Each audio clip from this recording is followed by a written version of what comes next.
guarde ahí Mateo y va a abrir usted en Zacarías 9:9. Zacarías, vamos a ver la profecía de esta entrada triunfal. Si usted nunca ha leído Zacarías, puede ponerle una palomita diciendo, este día leí Zacarías. Así yo le hacía, Así yo le hacía, así fui. Yo creo que nunca lo he leído, hermana, porque ni lo encuentro. Está a un lado, casi Oseas, Joel, llegando a... Amós, Abdías, Jonás, Miqueas, Nahum, Habacuc, Ageo, cerquita de Malaquías.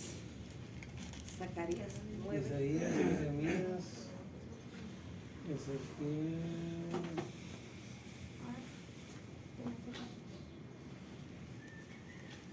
¿Y de Mateo cuál dijo?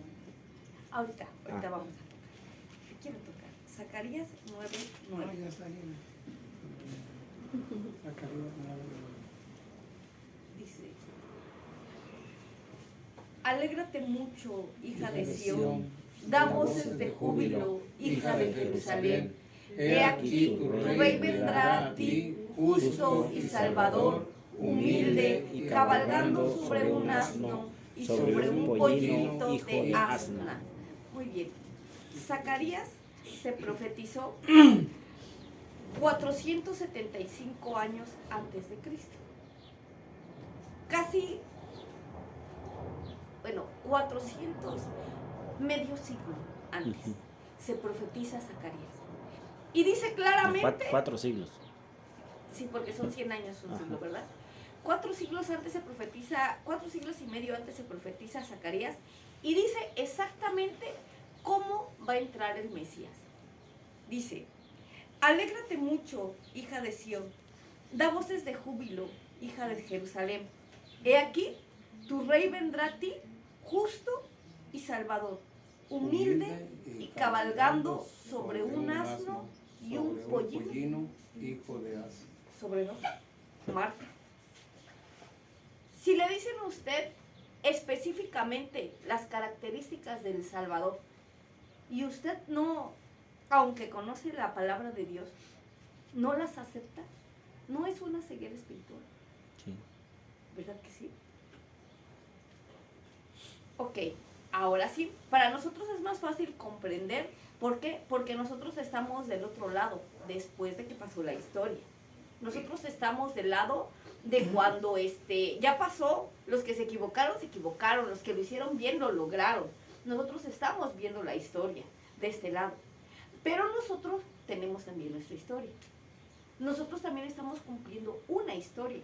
Como por ejemplo, el Señor no nos marca claramente los caminos. Nos los marca porque no los vimos. ¿Qué será? ¿No será una ceguera igual a la del pueblo de Israel? El que las cosas son claras, pero no las vemos. Y vemos cómo se vuelve a cumplir la historia. O sea, cómo la historia continúa cumpliéndose. Hay cosas que no vemos, pero que pasan, que son constantes. Las señales de este mundo, hermanos, ¿no les preocupa, por ejemplo, los cambios de clima tan drásticos que han sido? O sea, son señales claras y lo sabemos, están en la Biblia. Díganme ustedes una señal que ha sido clara, así, que ha sido marcada en la Biblia, que nos la han enseñado desde que nacimos. Una señal, ustedes digan una señal, que ustedes digan, esa señal me la han marcado desde que nací. Desde que nací yo sé que esto va a pasar cuando pase esa señal. Una señal. ¿No nos han dicho que iba a haber granizos del tamaño de pelotas de ping-pong? ¿No ha pasado? Esa es una señal clara. ¿No nos han dicho que iba a haber señales en el cielo? Y no han pasado arcoíris al lado del sol, que de repente se escucha una trompeta por allá, y muchas señales. ¿No son mensajes claros? ¿Pero qué no vemos? Nosotros vemos la historia y vemos y decimos, ¿cómo es posible que los fariseos, los conocedores de la ley, y los fariseos ahorita nosotros lo agarramos como una ofensa? Lo agarramos ahorita como para humillar a la gente, para decir, ay, tú, o a un cristiano, tú eres fariseo. Pero ser un fariseo no era cualquier cosa. Ser un fariseo eran personas que eran destinadas al estudio de la palabra de Dios casi desde que nacían. Era gente, y déjenme decirle que hay disciplinas que son muy difíciles de llevar, conocimientos que son muy amplios de llevar. Alguna vez a mí me dijeron, tú estudiaste para ser pastor, así haciendo menos. Tú estudiaste para ser pastor. Hay que estudiar la Biblia. ¿Te hacen leer la Biblia?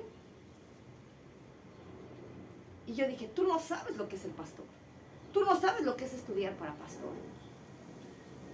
Porque yo he llevado psicología, he llevado ciencia, he llevado tecnología, he llevado una insignificante serie de ramas para poder comprender la Biblia. Yo te sé de apologética, yo te sé de hermenéutica, yo te sé de homilética, yo te sé de las ciencias, de la teología, de todas las áreas. Y eso lleva años conocerlo. Y en base a este poco estudio que he llevado, yo me pongo a pensar en los fariseos y digo, Dios, a ellos los preparaban desde que nacían. Desde que nacían. Juan, ¿desde cuándo fue preparado?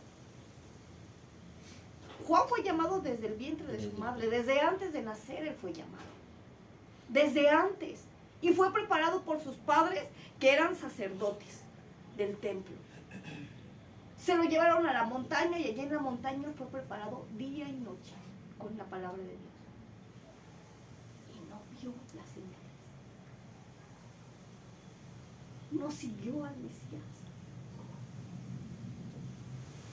Gente que estudia día de noche, de día de noche, de día de noche la palabra. Gente que conoce la palabra, porque una cosa es estudiarla y otra cosa es conocerla. Que conoce la palabra y no ve las señales. Y uno dice, esa es la historia de ellos. Pero ¿y la mía? ¿Y la mía? Para empezar, mínimo, tengo que leer la palabra. Para empezar, mínimo tengo que orar, leer la palabra y ayunar, que es lo básico. Pero imagínense, ¿qué esperanza tengo yo en este lapso de cumplimiento?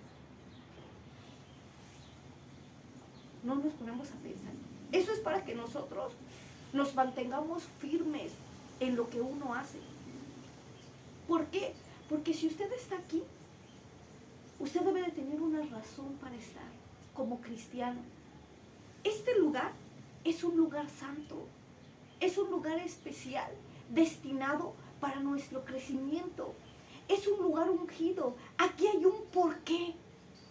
Aquí hay una razón, aquí hay vida. Aquí hay vida que nos levanta, que nos llena, que nos refuerza, que transforma nuestro pensamiento, que desintoxica, nos desintoxica de la humanidad que traemos de la tierra. Pero aún aquí hay que encontrarla. Usted cuando da un paso de la puerta de afuera hacia adentro, usted puede decidir si entra en victoria, si se lleva lo que usted necesita para vivir su semana o para vivir su vida, o bien si usted pierde la victoria al entrar aquí. Porque no es suficiente llegar, sino es llegar y empezar a absorber, a ganar todo lo que haya. Porque esta oportunidad no va a venir para dentro de 8 días. La oportunidad que tú tuviste hace 8 días de aprender no va a estar hoy. No va a estar el lunes, no va a estar el martes, no va a estar el miércoles. Y si ese día se te enseñó algo, tú no lo vas a recordar hoy, si no lo viviste, si no lo peleaste, si no lo trabajaste. Y eso es lo que nosotros debemos de ser conscientes. ¿Aquí para qué estamos?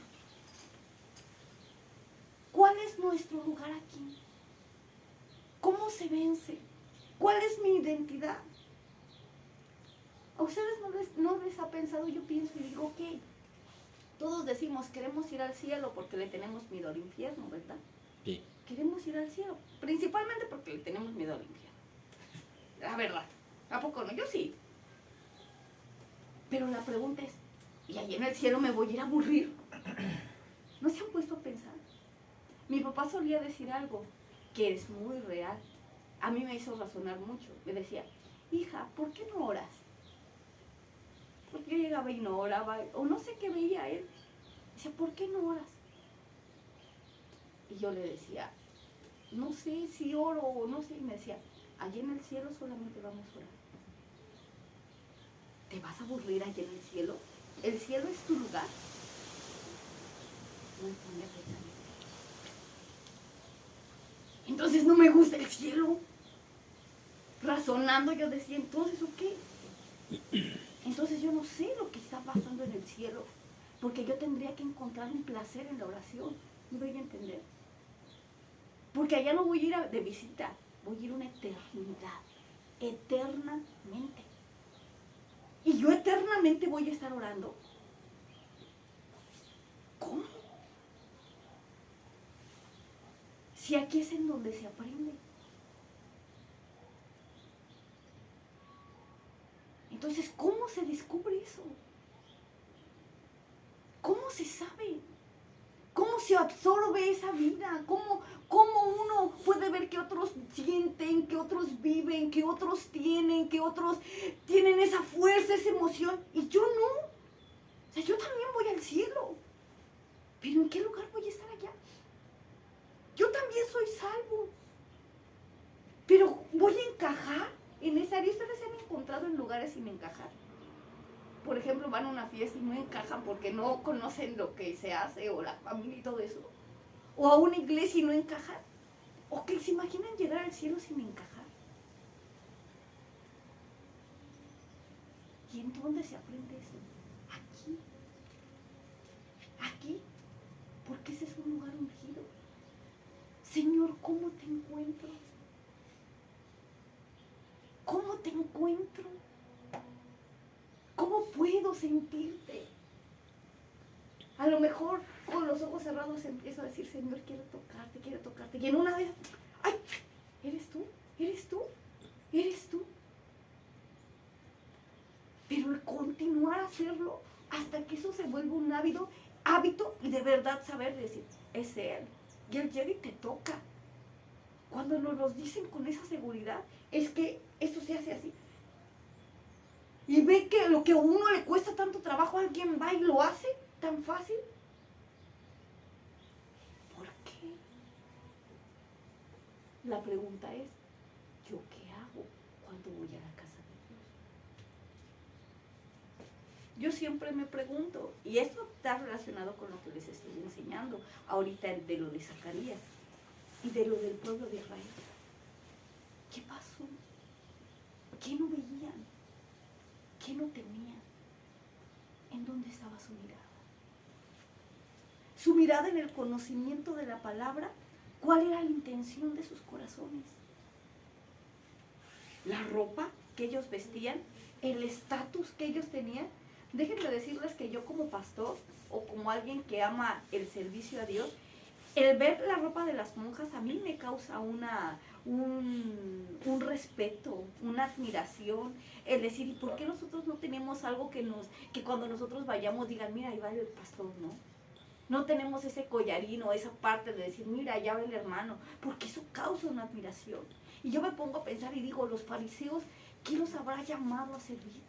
Eso.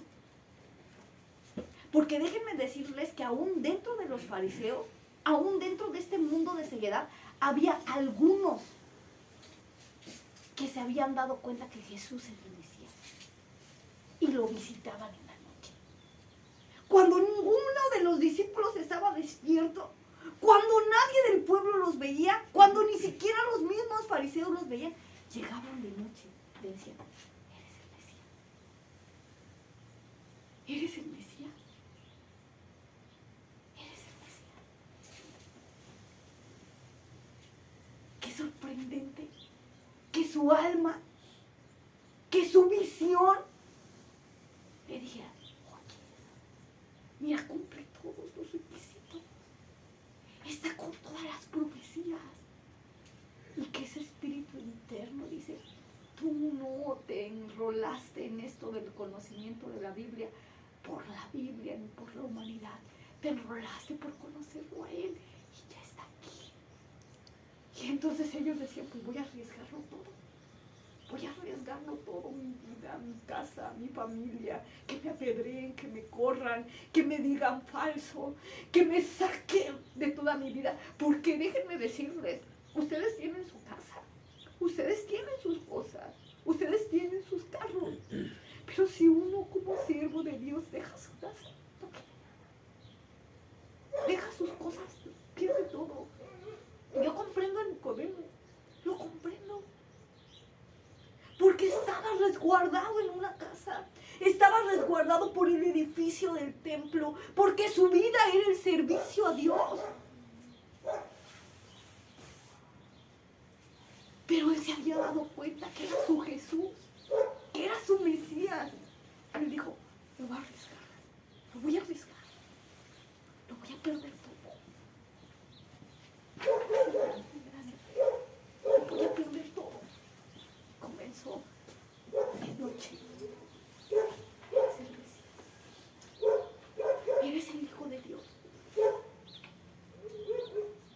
La pregunta es, ahí está el secreto de la visión. Venir y encontrarlo ahí. Venir y decir, ya estoy aquí, ahora tengo que encontrarlo. O sea, como sea, no supe ni cómo llegué. No supe si me trajeron, no supe si lo hice voluntariamente, no supe si lo hice, hoy quiero, no quiero, si quiero, no quiero, si quiero, no quiero. Si todo el camino me viene así, pero ya estoy aquí. O sea, lo logré, vencí, de alguna manera di el paso, puse el pie firme y dije yo. Ahora aquí, ¿qué me toca?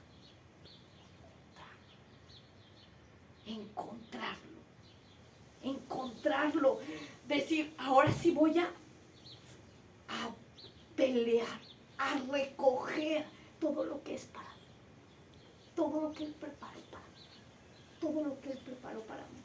Porque ese es otro principio fundamental que a lo mejor ustedes no conocen en el conocimiento de Dios, que era el recoger el maná.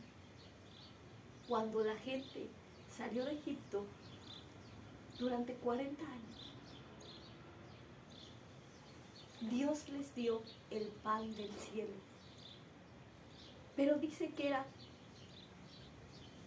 tan liviano, que era tan simple, que era tan delgado, que el pan de los ángeles caía en el piso.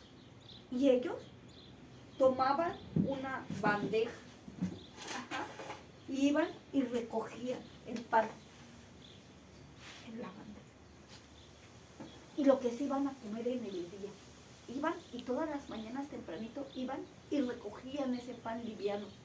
Pero el Midrash, que es la Biblia hebrea, dice que el pan del cielo sabía al agradecimiento de su corazón. Si ellos estaban enojados, les sabía amargo. Si ellos estaban contentos y agradecidos, les sabía a lo que ellos querían comer. Los alimentó con el pan del cielo, que era tan poderoso que el pan que se quedaba en el piso hacía que el piso del desierto brotaran hojas verdes y brotaran vida. Y ellos, conforme iban caminando, iban dejando un camino verde, un camino de pasto, un camino de vida por el maná del cielo que se quedaba en el piso, que no alcanzaban a recoger. Y ese camino era para que sus animales que ellos llevaban comieran. ¡Qué sorprendente! Todo eso está en la Biblia. ¡Qué sorprendente! Pero es el mismo principio para nosotros cuando llegamos a su casa. El mismo principio. El pan del cielo. La comida de los ángeles. Porque la palabra de Dios dice que cuando Él dio la Santa Cena, Él llegó y partió el pan. De fortaleza para los discípulos, porque se iban a quedar solos en la tierra. Ya no iba a estar el Mesías. Ya no iba a haber a quien ir. Oye, ¿cómo hago esto? Ya no iba a haber ahora ellos iban a tener que caminar solos. Ahora ellos iban a tener que decidir, lo hago, está bien, está mal. Y eso es bien difícil. Entonces el Señor dijo, van a necesitar el pan. Van a necesitar comerlo. Van a necesitar la fuerza del pan del cielo para poder discernir lo que está bien y lo que está mal. Qué sorprendente. Entonces, cuando el Señor parte el pan y se los da, es como decirles, me voy a ir, se van a quedar solos. Pero eso les va a dar fortaleza, les va a dar el entendimiento de qué es lo que deben hacer. Qué sorprendente, qué sorprendente, qué sorprendente, porque llegamos al punto, sus ojos estaban cegados. Vamos a abrir nuestra Biblia en Mateo 13.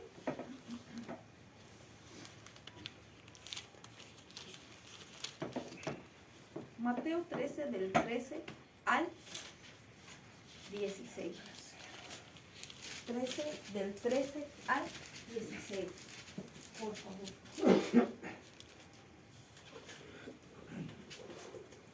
Por eso les hablo por parábolas, porque viendo no ven y oyendo no oyen, ni entienden.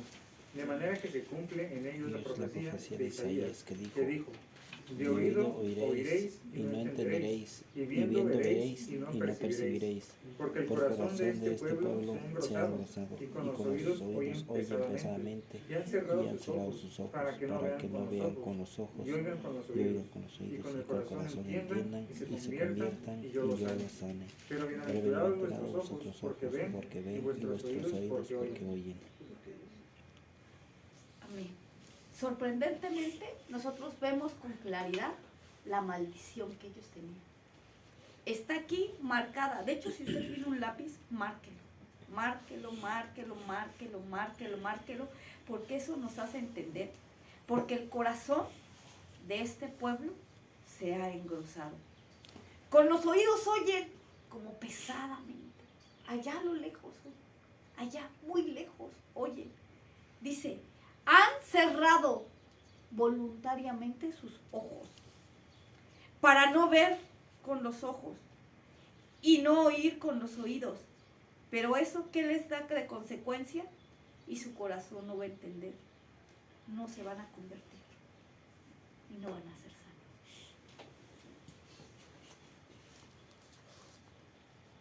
Qué terrible, ¿verdad? Nosotros estudiando con la hermana Esparza el pecado imperdonable, llevamos un año estudiando el pecado imperdonable.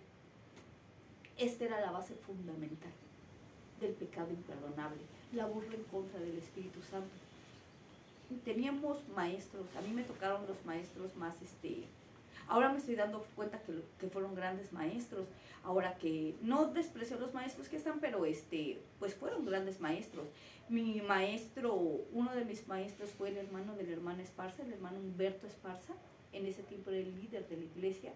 Otro de mis maestros fue el hermano Samuel Esparza, el hermano más chico del hermano Esparza. Otra de mis maestras fue la esposa del hermano Humberto Esparza. Entonces ellos eran grandes maestros, maestros rígidos. ¿Usted se recuerda del hermano Humberto Esparza? El hermano Humberto Esparza llegaba a la clase y así, llegaba directamente, es un comentario para que despertemos, llegaba directamente y nos hacía, tenía una barba larga, una mirada penetrante, casi siempre se veía enojado, no sé, con nosotros, con los niños, ¿sí lo conocía? ¿No? Con los niños, no sé cómo sería, pero daba miedo, tan solo verlo daba miedo. Llegaba y nos decía, ¿cómo están piojos? A nosotros nos decía, ¿cómo están piojos? ¿Por qué? Porque ustedes no van a comer, no van a trabajar por nada de lo que les voy a enseñar, solamente van a absorber vidas. Dice, se van a pegar, dice, como unos piojos, dice, a lo que yo he vivido, a lo que yo he conocido, dice, y van a absorber mi conocimiento. Sí. Y nos lo decía en serio, cada vez que venía nos decía, ¿cómo están piojos? ¿Cómo están? Otra de las cosas que hacía él era que no dejaba que nadie bostezara. No. Si tú hacías, salte. Así, decía, tú, salte. llegaba tarde después de él, no. Él llegaba, y era bien gracioso porque, bueno, yo estaba disciplinada para ser pastor. Pero él llegaba y iba así iba así, cuando era la escuela. Perdón, no se preocupe. Iba así cuando era la escuela. Él llegaba, iba así. Un accidente, iba así. Caminaba para la puerta de la iglesia, del salón. Si llegaba él antes que nosotros, no entrábamos. Entonces él empezaba a caminar así, mira, de lejos, así. Y estaba a la puerta del salón y sonaba. Teníamos tres timbres. El último no sonaba. Cuando el último timbre sonaba, la puerta se cerraba y nadie la abría y nadie podía entrar. Pero él, aunque no sonara el último timbre, nosotros sabíamos que si él entraba antes que nosotros, nadie entraba. ¿Cómo? Entonces él caminaba. Y todos corríamos para ganarle, para entrar. Porque si usted entraba después de él no lo dejaba entrar. Y nosotros a las 3 faltas nos corrían nos ponían una disciplina, nos quitaban un punto o todo dependía. Y era muy importante su materia, porque él nos calificaba por décimas. O sea, ni siquiera nos calificaba por 1, 2, 3, nos calificaba por 50, 61, 62. No, nos calificaba así y todo contaba con él. Contaban apuntes, contaba horario, todo contaba con él.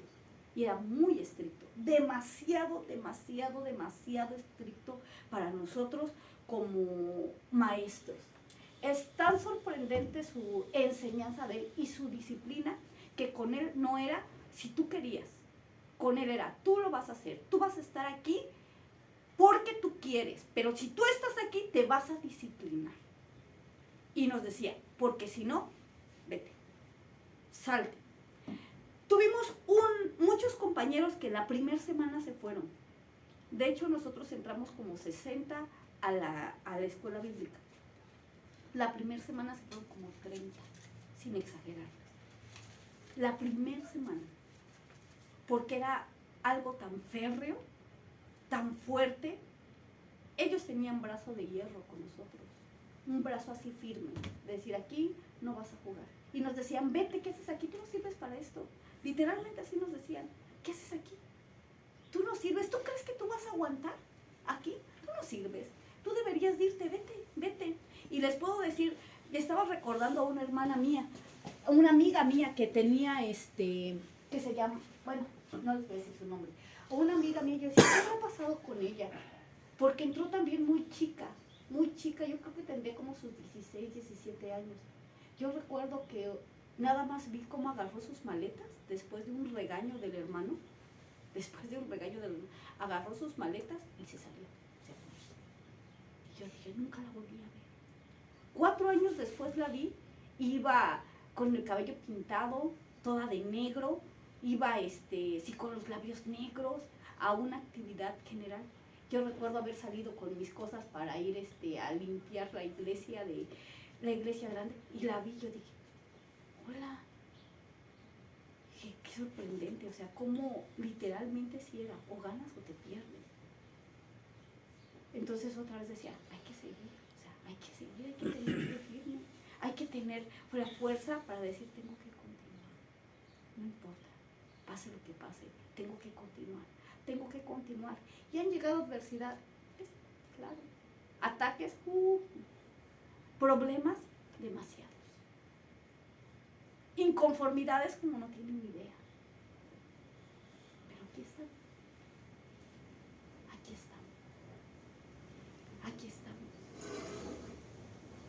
estamos, burlas, apodos.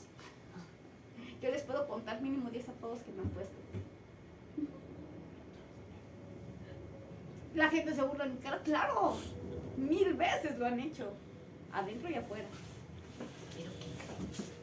Aquí estamos, porque tenemos una sola esperanza, el Mesías, el Hijo. Porque nosotros no importamos. Porque siempre que llegamos hay que ir y capturar todo lo que se puede. Absorber todo lo que se puede. Esto lo necesito, esto lo necesito. Porque si eres falto, y si tú sientes que no sabes, justamente en eso que no sabes, es tu momento de capturar. Ok, a mí ¿qué me falta? ¿Qué me falta? ¿Qué me falta? Cuando nosotros salimos de viaje, ¿qué pensamos? Cuando usted se va de viaje, ¿qué piensa? Lo primero, ¿qué es lo que me falta? ¿Qué es lo que voy a necesitar, verdad? Y tengo que ir descartando lo que no me sirve. Esto no me sirve, esto no me sirve, esto sí me sirve. Lo más básico, porque no puedo llevarme toda la casa. Qué esencial sería que doblara la casa y me la echara y me la llevara. Pero primero la carga. Después de la carga, ¿qué? La cantidad. Después de la cantidad, ¿qué es? O sea, todo lo que necesito. Entonces, ¿qué es lo que tengo que hacer? Descartar. Pues con nosotros como cristianos, eso se debe hacer. Tú como cristiano debes de saber elegir qué es lo que vienes a hacer aquí a la casa de Dios. ¿Por qué? Porque también hay que escoger y hay que descartar.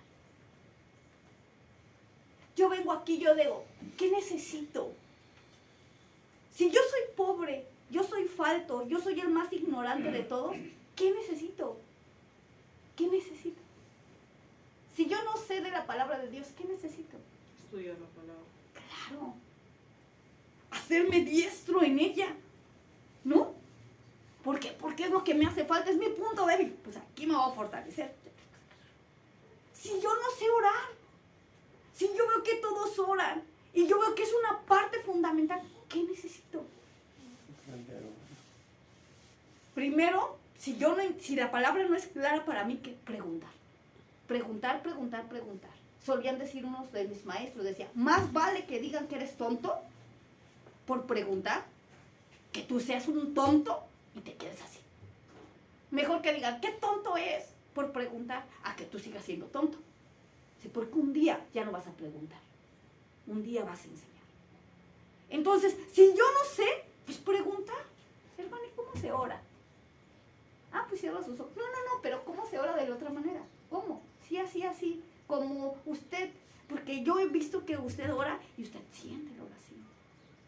Porque yo he visto que su oración, no sé, es una oración diferente. ¿Cómo se ora? ¿Cómo? Insistir, Señor, yo quiero orar. Uno de mis maestros de oración nos decía que él pidió las lenguas desde antes que él tuviera 15 años. Y él decía, Señor, danos las lenguas. Y un grupito de jóvenes oraron para que el Espíritu Santo cayera sobre ellos.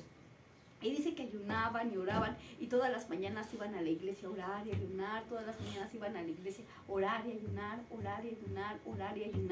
para que el Señor les diera las lenguas y que un día las lenguas cayeron sobre todo el grupo de jóvenes. Todos son pastores y pastores sorprendentes. Ya la mayoría murió, ya se están yendo con el Señor otros son pastores viejitos, pero el buscar logró el objetivo. Entonces, ¿qué se necesita? Ok, yo lo necesito, lo busco. ¿Me doy a entender? Pero ¿qué pasa? ¿Por qué se me olvida? ¿Por qué cuando llego aquí no encuentro? Me voy igual. No me llevo las armas por las que yo vine a buscar. ¿Por qué en la semana yo digo, híjole, ¿qué iba a hacer? Pasó otro domingo, el domingo pasado pasó y yo sabía que iba a tener que hacer algo y este domingo llegué para empezar de nuevo. Soy un cristiano como todos. O sea, no hubo algo que destacara. ¿Por qué? ¿Qué no viste? ¿Qué no ganaste? ¿Qué no peleaste? ¿Qué no viste? ¿Qué no están viendo tus ojos? ¿Me doy a entender? Nuestros ojos. ¿Qué no ven? ¿En qué se distraen? A mí me sorprende porque muchas veces yo dije, yo no voy a ser como el hermano humillante que nos decía, ni un bostezo, de decir, no. Yo no regaño a la gente porque a mí me regañaron mucho, demasiado. Era hija de pastores. Entonces mi papá, era bien regañón y era de los que te humillaba desde el púlpito. ¿Qué estás haciendo? Y sentado bien. Y así, era una persona bien tajante en ese aspecto. ¿Verdad o mentira? Pues, De hecho, él no me va a dejar mentir. O sea, era alguien cruel, ¿verdad? Muy cruel, muy cruel. Era así. Es más, si tú estabas tocando como pastor, estaba todo lleno, como pastor, porque llegué muchas veces como pastor a ayudarle, estaba todo lleno, lo hacía mal, se paraba, y sin ningún temor, quítate, no sabes, así, quítate, no sabes, cantamos sin tocar. Eso a mí me partió. Yo siempre digo que son así como heridas que están en mi alma. Yo decía, no, yo no voy a hacer así. Cuando yo sea pastor, yo no voy a hacer así. Cuando yo sea pastor, yo no voy a herir a la gente. Cuando yo sea pastor, yo voy a tener mucho cuidado con eso, porque eso duele, porque eso lastima, porque eso te rompe, porque eso choca. Y ahora que yo veo y digo, wow, realmente ellos querían enseñar. Querían saltarte esa parte de tu voluntad. Esa parte de la disciplina, de que tú dijeras voluntariamente lo voy a hacer.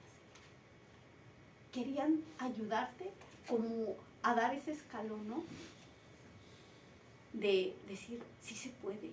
Si yo sigo por este caminito, va a ser más fácil para mí.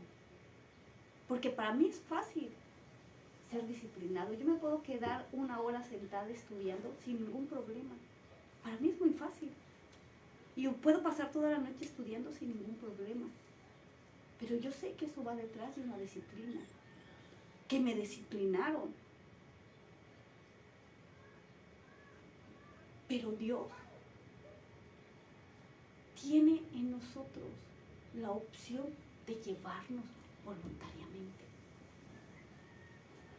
Él quiere que nosotros entreguemos nuestro punto de amor y de voluntad. Si tú pasaste por disciplina, ¿qué es lo que tienes que hacer hoy? Yo estoy hablando con gente que ha sido disciplinada en muchos aspectos. Usted no fue disciplinado. Sí. Claro. Ustedes no fueron disciplinados. Claro. Son disciplinados. Yo no vengo a disciplinarlos, yo vengo a enseñarles. De usted va a decidir si acepta la disciplina con la que usted fue enseñado o no, y la lleva a cabo. Ahorita es de su voluntad, de su voluntad. Yo solamente tengo que enseñarles que en la disciplina hay un placer divino, espiritual. Está esa hermosura, esa llenura del Espíritu Santo, esa grandeza, esa presencia, ese deseo de decir, Señor, yo quiero estar siempre en casa, yo quiero estar siempre en tus atrios, yo quiero estar siempre en tu presencia. Esa vida, esa alegría, ese gozo del que nos hablan, sí está, sí está. La disciplina solamente es un escalón, que aunque es parte, solamente es un escalón. No es el monstruo que nos marcan. Cuando usted logra encontrarse al Señor, es una delicia.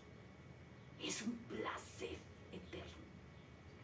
Es esa vida, esa llenura, esa grandeza, esa alegría que nos hablan. Ese cielo interminable del que nos estamos llamados a estar. Cuando el Señor Jesús llegó en la entrada triunfal a Jerusalén, Él llegó a dar el cumplimiento de la disciplina. Vamos a abrir nuestra Biblia ahora en Lucas. Ya vamos a terminar. Va a decir. ¿Lucas qué? Lucas. Permítame tantito.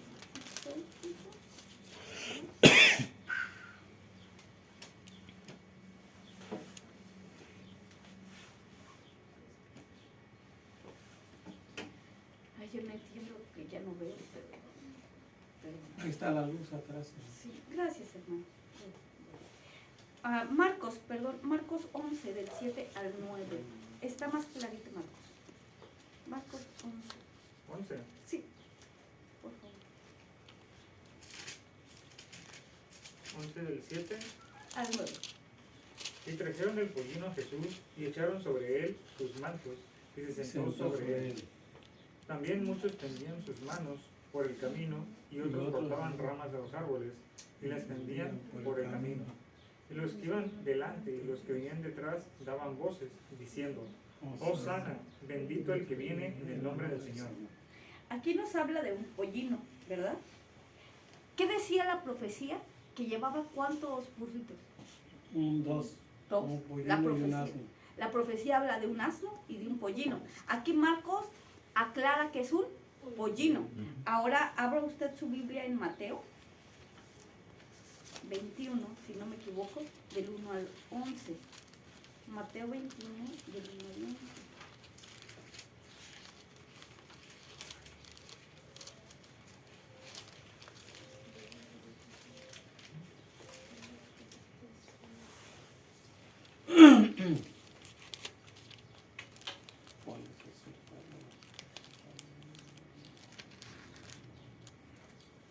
Dice: Cuando se acercaron a Jerusalén y vinieron a Betfagé, al monte de los olivos, Jesús envió 2 discípulos, diciéndole: Id a la aldea que está al frente de vosotros, y luego hallaréis un asna atada y un pollino con ella. Desatadla y traédmelos. Y si alguien os dijere algo, decid: el Señor los necesita, luego los enviará. Esto aconteció para que se cumpliese lo dicho por el profeta cuando dijo: Decid a la hija de Sión: he aquí tu rey viene aquí, manso y sentado sobre un asna y sobre un pollino de hijo de animal de carga. Muy bien, hasta ahí. Ahora abra usted su Biblia en Lucas 19.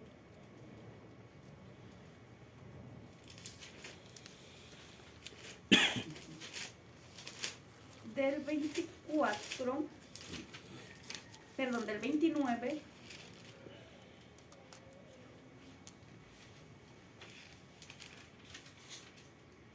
al 31.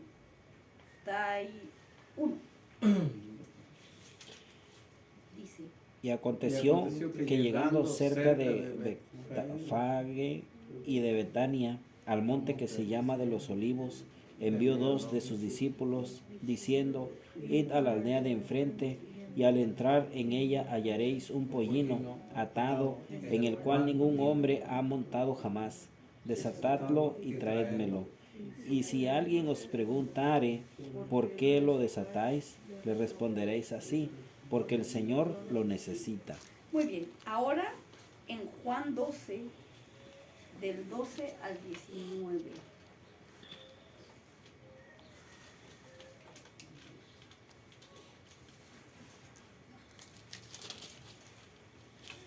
El siguiente día, grandes multitudes que habían venido a la fiesta, al oír que Jesús venía a Jerusalén, tomaron ramas de palmera y salieron a recibirle y clamaban: Hosana, bendito el que viene en el nombre del Señor, el Rey de Israel. Y halló Jesús un asnillo y montó sobre él, como está escrito: No temas, hija de Sión, he aquí tu rey viene, montado sobre un pollino de asno. Estas cosas no las entendieron sus discípulos al principio, pero cuando Jesús fue glorificado, entonces se acordaron de que estas cosas estaban escritas acerca de él y de que se les habían dicho. Y daba testimonio a la gente que estaba con él cuando llamó a Lázaro del sepulcro y le resucitó de los muertos. Por lo cual también había venido la gente a recibirle, porque había oído que él había hecho esta señal. Pero los fariseos dijeron entre sí: ya veis que no consigues nada, mirad, el mundo se va tras él. Había ciertos griegos entre los que habían subido a adorar en las fiestas. Estos... Hasta ahí está bien. Muy bien. Nosotros vemos estas señales. ¿Es clara la palabra de Dios? ¿Es clara la profecía? Sí, ¿verdad? Clara la profecía, clara la entrada. ¿Cómo marca? Pasó sobre un pollino y sobre un asno, porque estaba haciendo un trono. Un trono. Hay un principio fundamental en esto. Y el principio fundamental de eso, nada más lo voy a mencionar así. El principio fundamental de esto es este. Ahorita, como estamos conociendo, nada más vamos a ver esta parte, pero ya con calma vamos a ver vamos a tocarlo, porque esto todo es un principio, según la hermana Jesús, es un principio grande, pero pues vamos a entenderlo. El Señor Jesús entró,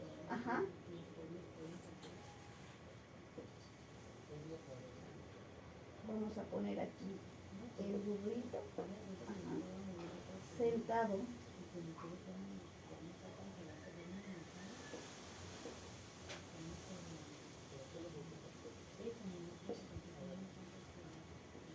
sobre un asna, ¿sí? Y sobre un pollino.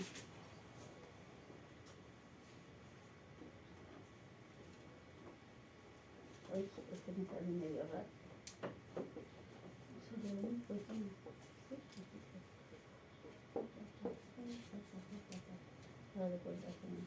Parecen de los burritos de las piñas. Burritos de animalitos. Todo raro, ¿verdad? Sí, bueno, algo así. Sobre un asna y sobre un pollino. ¿Qué parece? ¿Qué se asemeja eso? Un trono. Un trono, ¿verdad? Ok. El trono dice que él llegó como rey de nuestra necedad. Porque los animales hablan de la necedad. Necedad. De que somos necios, el Señor vino mostrando que Él podía gobernar sobre la necedad completa. Sobre la necedad joven y sobre la necedad grande. Y dicen que es imposible montar un burro y un pollino. A la vez. Y ahí él está hablando del control que él tenía. Del control que él tenía. Esta imagen la muestra como algo impresionante. Sí. Nosotros no somos de campo, pero vamos a escuchar, hermano. Es que para montarse un burrito que no esté amansado es difícil. Y más así. ¿Sería posible esto realmente? Así viéndolo humanamente, que nosotros dijéramos, vamos a sentarnos. No lo he visto ni hasta en la feria de los mejores jinetes, no lo he visto que vayan una sola persona en los dos así. Pueden hacer el brinco de uno a otro, sí. Pero es Dios de los imposibles. O sea, es un imposible. Para nosotros, pues nosotros lo leemos así, decimos, wow. Pero para la gente que es de campo, porque el hermano es de campo, ha trabajado con animales, ¿verdad? Sí. Toda su vida. Él puede dar un testimonio. ¿Qué es esto? Es que lo difícil es para que caminen los dos a la par.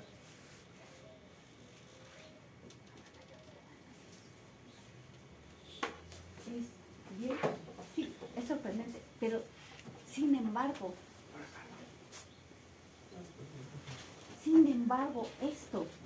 esto sucedió, este milagro sucedió. Wow, ¿verdad? Sí. Fabuloso. Este milagro sucedió, pero eso fue para mostrarnos que él tenía toda la autoridad en el cielo y en la tierra. ¿Y en ninguna representación de películas lo han hecho así o sí? No. Es profecía. Es profecía. Tiene toda la autoridad, tanto en el cielo como en la tierra. Él puede dominar esta parte necia que tenemos. La puede dominar. Eso nos da una esperanza a nosotros. Eres necio, somos necios, por supuesto. Él puede dominarnos. Qué fabuloso, ¿verdad? Qué fabuloso. Ok, lo vamos a dejar así. ¿Usó los dos, hermano? Sí. Y nunca, bueno, yo tengo muchos años y siempre nos habían hablado del asno y no del pollino. Lo leímos ahí, sí. Ahí estaba, desde la profecía, está ahí marcado.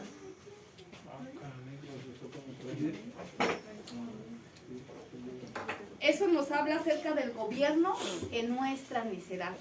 Él nos puede gobernar, aunque seamos necios, Él nos puede gobernar. Qué fabuloso, ¿verdad? Así es que usted no se preocupe, si usted es necio, no se preocupe, Él nos puede gobernar. Cierre sus ojos. Vamos a dar gracias.